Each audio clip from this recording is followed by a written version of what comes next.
Olá! Hoje a gente vai mergulhar a fundo numa condição que é bem mais comum do que se imagina, a chamada Síndrome do Intestino Permeável. Ela é meio silenciosa, sabe? Mas os sintomas esses são variados, muitas vezes confusos e podem impactar e muito a qualidade de vida. Vamos entender essa conexão.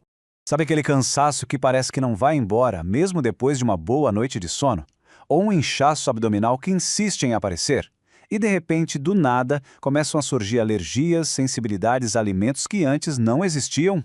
Isso é um cenário familiar para muita gente.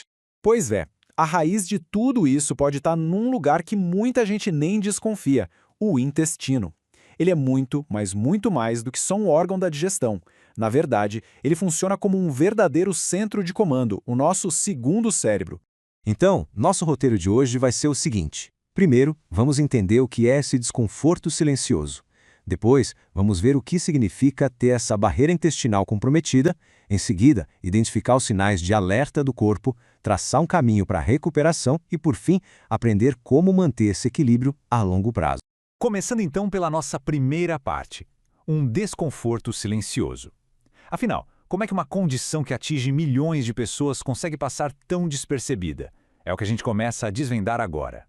Agora que já temos uma ideia do impacto, vamos direto ao ponto central aqui na segunda parte, a barreira comprometida. O que significa, na prática, ter um intestino permeável? Bom, o nome técnico disso é hiperpermeabilidade intestinal. Para ficar mais fácil, vamos imaginar a parede do intestino como se fosse uma peneira muito fina que tem um controle total sobre o que entra e o que sai. No intestino permeável, essa peneira fica com os buracos maiores, entende?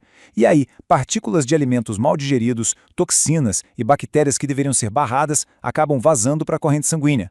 É isso que dispara uma reação inflamatória no corpo todo. Olha só, essa imagem aqui ilustra perfeitamente a diferença. De um lado, o intestino saudável, as células bem juntinhas, formando uma barreira firme, protetora. Do outro lado, o intestino permeável. As junções estão frouxas, abertas, deixando passar o que não devia, e com isso, gerando inflamação. E o que causa esse estrago? Geralmente é uma combinação de fatores. Uma alimentação com muito açúcar e industrializados, o uso contínuo de certos remédios como anti-inflamatórios e antibióticos, e, claro, o estresse crônico e os desequilíbrios da nossa flora intestinal. Com essa barreira danificada, o corpo começa a mandar sinais, e é sobre isso que a gente fala na terceira parte, os sinais de alerta. E um detalhe importante, eles vão muito, mas muito além dos problemas digestivos. Claro que os sintomas digestivos são os mais óbvios, né? Aquele inchaço que não passa, excesso de gases, diarreia ou prisão de ventre crônica, a sensação de má digestão, o surgimento de novas sensibilidades a alimentos como glúten ou lactose também é um sinal clássico.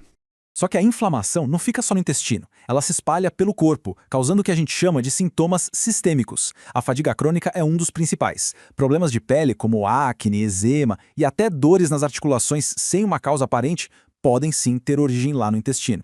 E tem mais, a conexão intestino-cérebro é poderosíssima.